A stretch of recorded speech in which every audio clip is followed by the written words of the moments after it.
Welcome to Man Does Tech, where I solve the problems you didn't even know you had. You start by installing Anki Mobile and signing into Ankiweb. This connects your iPhone to the cloud. Enter the same email and password you use on desktop so decks match. Once signed in, make sure your phone has a stable Wi-Fi or cellular connection because the initial sync transfers all media and metadata.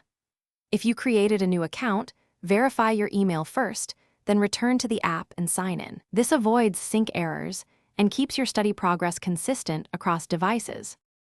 Now you sync and manage decks. Tap the circular sync button to pull the latest changes from Ankiweb and push any new cards you added on iPhone. Once done, organize decks by tapping Edit, Move, or Rename Decks, and adjust options groups to control review counts and intervals. Make sure to download media when prompted if you want images or audio available offline. Otherwise stream to save storage.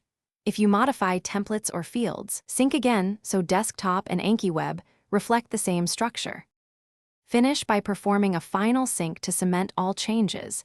This makes sure Ankiweb holds the authoritative copy for other devices. If a sync conflict appears, read the prompt and choose to keep either the server or local version. Picking carefully prevents data loss. Make sure automatic sync is enabled in settings so future reviews update continuously. If sync still fails, log out and log back in, or reinstall the app after backing up. This often clears corrupted local data and Thanks for watching. If you found this helpful, don't forget to like and subscribe.